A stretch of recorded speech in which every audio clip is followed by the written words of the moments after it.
안녕하십니까. 벚꽃 대통령 지강입니다. 오늘 또 좋은 시간을 가지기를 기도드립니다. 제가 항상 드리는 말씀이 있는데요. 이 법당은 뭐냐면 집당 짤 써가지고 법을 얘기하는 사람들, 그런 분들이 모여서 함께 생활하는 곳이에요. 그 세상을 살다 보면 참으로 묘한 건데, 점점 나이가 들면 들수록 사람들이 모이진 않고 자꾸만 뭐 여러 가지 유고가 생기잖아요. 또 뭐 돌아가신 분도 계시겠고, 이사 가는 분도 계시겠고, 뭐 아들 딸들하고 합치는 분도 계시겠고, 그러니까 점점 친구가 떨어져 나가요. 근데 중요한 건 탕마상성 붕어지륜이라 그래가지고, 우리가 도에게를 가는 데는 친구들, 도반이라고 그러잖아요. 제가 항상 이렇게 뭐 부럽다기보다는 머리 깎고 이렇게 살면서 많은 법원님들 모시고 사는 가운데 부러운 게 하나 있다면, 교회나 성당 다른 어떤 종교를 믿는 분들은 뭔가 그렇게 잘 모이더라고요. 그들은 원래 그 어렸을 때부터 그 신심을 다져서 그런지 어떤 신앙이랄까 그런 게 몸에 배 있어요. 네. 근데 불교 신도들은 그렇게 모이는 걸 별로 그렇게 모래알 같아요, 그죠? 화합이 잘 안 돼요. 육화경법이라고 해서 항상 부처님께서 서로 화합하라 이렇게 말씀하셨거든요. 의화동저 뭐 육화경법이라는 게 있잖아요. 그래서 제가 애쓰고 있는 것 중에 하나는 법을 공부하고 도를 공부하는 도반들 사이에, 법부 혹은 도반 그러잖아요. 그러면 다른 사람들하고는 다른 어떤 그런 만남의 어떤 장이거든요. 그러니까 다른 친구들은 그냥 뭐 여러 가지 이해상관 때문에 모였다고 한다면, 이 도반들은 도를 매개로 해서, 법을 매개로 해서 이렇게 모였잖아요, 그죠? 그러니까 다른 친구들보다 훨씬 수승한 어떤 면이 있습니다. 우리가 일생을 살아가면 서로 만나가지고 도를 얘기한다거나 법을 얘기하는 그런 친구들 만나는 게 쉬운 일이 아니에요. 근데 그런 부처님 말씀에도 인연의 소중함을 아는 자가 자비의 참뜻을 안다 그랬거든요. 근데 법의 모임, 법당, 뭐 법우들, 도반 이런 가운데서 우리가 모여서 점점 진보하고 발전하는 건데, 그게 참 취약한 것이 항상 안타깝습니다. 그래서 능인선언을 만들면서도 항상 몽관이 그 점에 유념해서 우선 같은 이데아를 만들기 위해서 같이 공부를 하고, 뭔가 이렇게 좀 팀워크도 짜고 뭐 나름대로 하여간에 노력을 했습니다만, 물론 뭐 다른 절들하고는 좀 좀 차원이 다릅니다만, 좀 더 이렇게 많이 모일 수 있는, 오늘은 그래서 이렇게 도반들이 이렇게 모여서 한번 좋은 그런 그 말씀을 나누는 시간을 가져보도록 하겠습니다. 자, 누가 질문을 해보실까? 어떤 분이 질문하실까? 네, 네, 안녕하세요. 안녕하세요. 네, 차정재입니다. 네, 자본주의 사회의 경쟁 시대다 보니 네, 어쩔 수 없이 경쟁해야 하는 것이 힘들 때가 있습니다. 네, 그렇죠. 누릴 것은 정해져 있고, 제가 네, 더 누리기 위해선 누군가의 몫을 빼앗아 와야 하는데요. 네. 이런 상황에 시대는 바뀌지 않을까요? 뭐 우리가 흔히 그럽니다. 뭐 생존 경쟁이다 그렇게 얘기를 해요. 그 사는 게 전부가 다 남들과 경쟁을 해야만 된다, 그런 사고방식이 가득한데, 제가 이런 말씀 드리고 싶어요. 뭐냐면 부처님 나라는 무한의 나라라고 그러잖아요. 우리가 사는 세상은 물자라거나 여러 가지 것들이 뭐 제한이 돼 있고 한계 상황이 뭔가 이렇게 노정돼 있다 그렇게 얘기하는데, 제가 우리 법원님들께 또 법고대통을 보시는 여러분께 당 말씀드리면, 부처님께서 항상 하신 말씀이 나는 너희들의 길 안내자다 그러셨거든요. 여러분들 뭔가 남들과 경쟁한다, 뭔가 남들과 싸운다, 내가 뭐 그런 얘기들 많이 해요. 뭐 투사라거나 말이죠. 근데 제가 말씀드리고 싶은 건 뭐냐면, 남들과 싸우지 말고 자기와 싸우라고 하고, 네, 그 다음에 부처님께 뭔가 간절한 마음으로 기도하는 가운데 무한의 세계의 문을 여는, 그런 그 어떤 그런 그 마음이 되시면 좋겠다는 말씀을 드리죠. 부처님께 몸과 마음을 다해서 부처님의 인도를 받는 그런 삶을 살아가시면 경쟁을 하지 않아도 뭔가 길이 분명히 열린다. 남들과 다투고 싸운다고 생각하지 마세요. 중요한 거는 뭔가 파인 하나인데 그런 생각하지 마세요. 파인은 뭐라? 무한입니다. 무한입니다. 제가 살아온 날들 보면은 하나도 뭐 만났다 헤어지고 헤어졌다 또 만나는 게 인생이니까 그래서 꼭 당부드리겠는데 부처님은 무한이시다. 부처님은 사랑이시다. 자비이시다. 지혜이시다. 부처님 지혜와 자비와 하시잖아요. 그죠? 그러니까 항상 부처님께 인도를 받는 그런 그 삶을 살아가실 당부드리고 남들과 경쟁한다는 생각을 버리세요. 그럼 자기도 몸과 몸과 마음이 피곤하거든요. 그러니까 제가 이만큼 건강을 유지하고 사는 것도 남들하고 싸운다기보다 제 자신과 싸우고 기도하고 부처님께 뭔가 상의 드리고 이러는 가운데서 그래서 이만큼 살아오지 않나 그런 생각을 합니다. 그러니까 절대로 뭐냐면 남들과 경쟁한다고 하지 말고 나와 경쟁한다. 부처님과 항상 대화를 나누는 가운데 부처님의 안내를 받는다. 그런 삶을 살아가시면 그러니까 아마 제가 이렇게 머리 감고 이렇게 또 씩씩하게 살고 있는 것 같습니다. 항상 잊지 마시고 이렇게 친구들이 얘기한 대로 참 저 녀석 별나다 별나다 그러거든요. 아무리 생각해도 좀 별난 중세 같습니다. 자, 다음 줄 받겠습니다. 제사할 때는요, 어. 이를 쓰면서 어. 왜 천도제는 이를 쓰는 건가요? 아하. 이게 가끔 헷갈릴 때가 있어서 아하. 네. 아직도 잘못 쓰는 경우를 종종 봅니다. 네. 불교 행사는 다 제를 쓰는 건가요? 우리가 부처임전에서 말하는 제라는 건 무슨 지장제, 관음제, 예수제, 우란분제 전부 다 자의를 써요. 근데 세속에서는 뭐냐면 세속에서는 제사를 지낸다거나 무슨 천도제란 자의가 아니라 어이거든요. 왜냐하면 불교적인 이른바 제사라는 개념은 이른바 우리가 흔히 말하는 저 어이는 뭐냐면 세속에서 불교를 바탕으로 하지 않는 그런데 뭔가하니 보이지 않는 조상님들에 대한 예경의 어떤 그런 자세 같은 거. 원래 고려 시대 때나 신라 시대 때는 전부 다 제라고 불렀다고 그래요. 그렇다고 거기 불교가였잖아요. 그죠? 근데 조선 시대 500년간 유학이 지배를 했었잖아요. 그러니까 불교가 완전히 밀려났었어요. 산중으로 다 그냥 밀려나가고 말이죠. 조선시대 500년 동안 태조 이성계 이른바 억불숭유라고 그러잖아요. 억불숭유.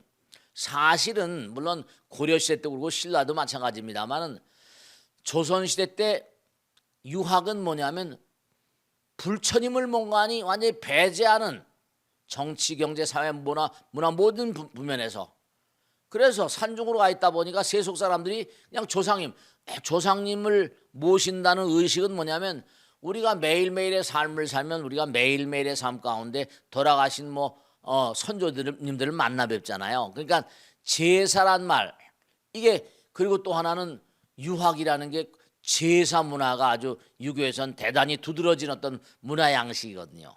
근데 불교에서 제라고 하는 거는 이른바 말하면 나의 어떤 그런 조상을 모시는 것도 그렇지만은 중요한 거는 이 우주 모든 만상이 부처님의 아들 딸들이니까 모든 제는 뭐냐면 목욕제계 한다고 그러잖아요. 목욕제계. 그렇기 때문에 불교에서는 제란 말을 쓰지만 유교에서는 제사라고 써요. 근데 그 안에 들어있는 글자 풀이를 해보면 그 안에 귀신 기자라고 똑같이 귀신이 들어있어요. 아이에도 밑에 귀신이 들어있고 제도 귀신이 들어있어요. 근데 다만 차이점은 뭐냐면 아이 어이의 차이점은 이른바 우리가 세상을 살면서 아빠바사타 이른바 말하면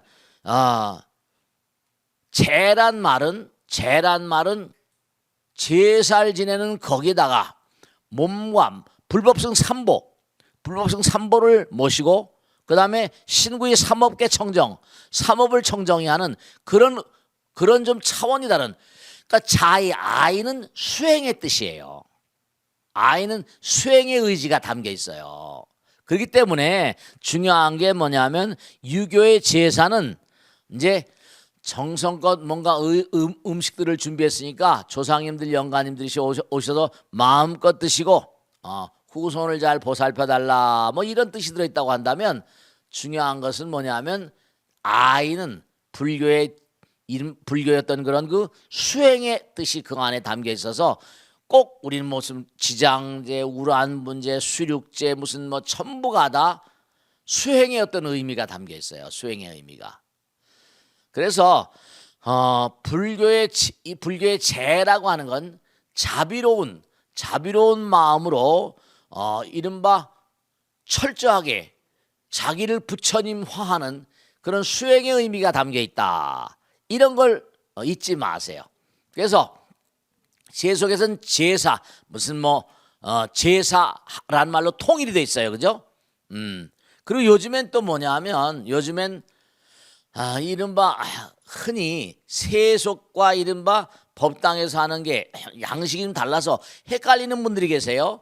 왜냐하면 유교는 이른바 말하면 관혼상제잖아요.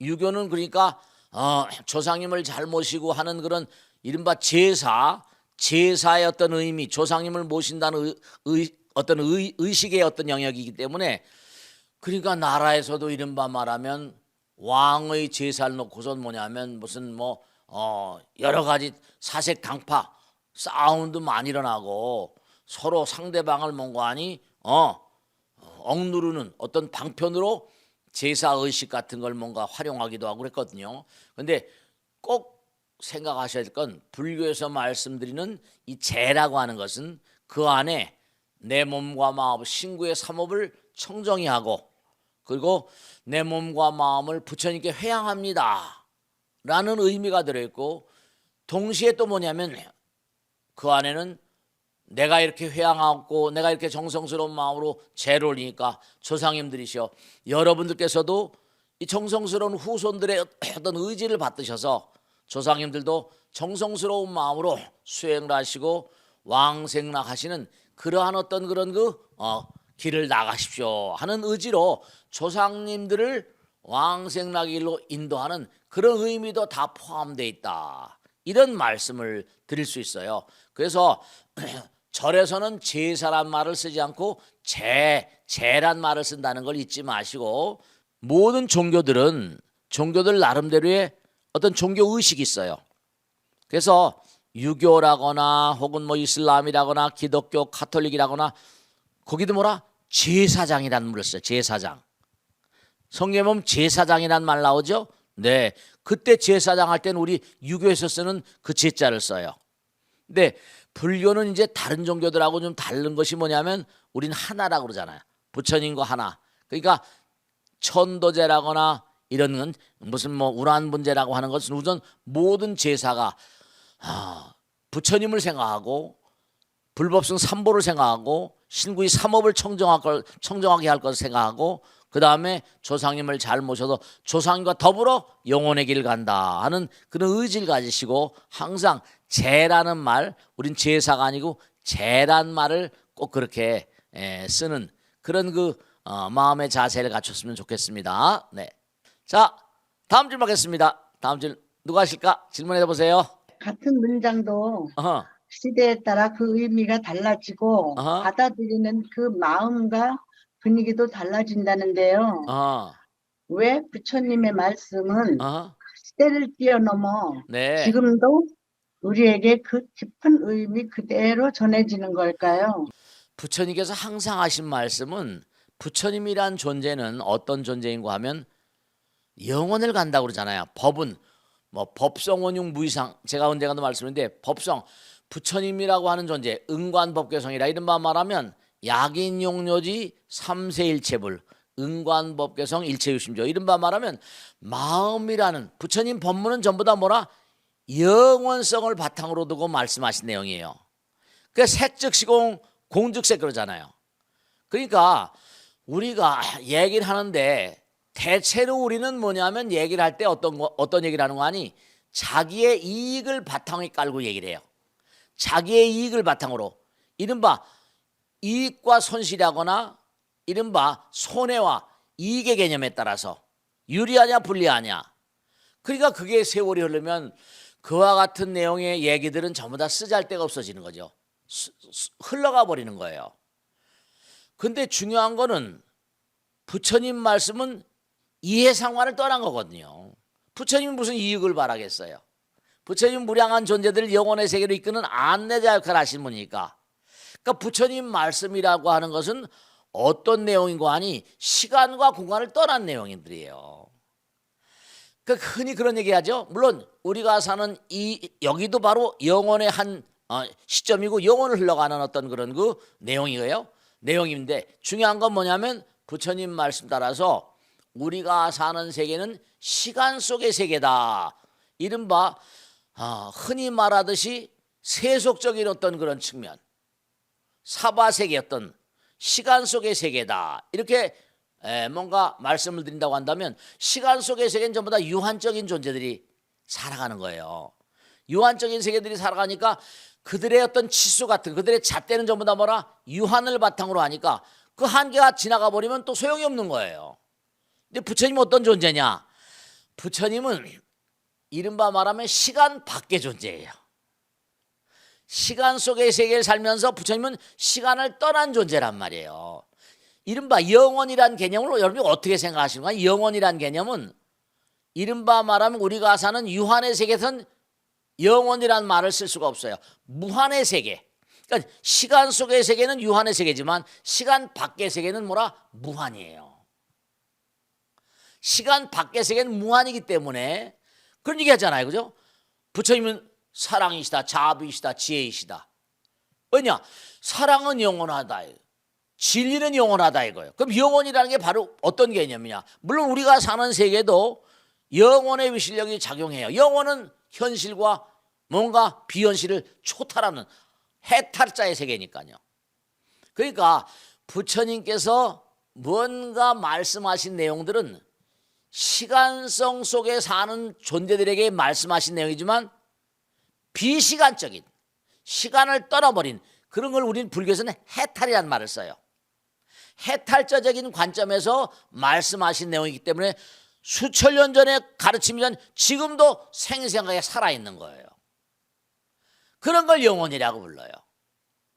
그렇기 때문에 중요한 건 뭐냐면 우리가 부처님 말씀을 공부하면서 부처님 말씀은 수천 년 지나 지금이나 똑같이 울려 퍼지는 이유가 부처님 가르침은 영원성 속에서 끊임없이 울려 퍼지는 것이기 때문에 그래요.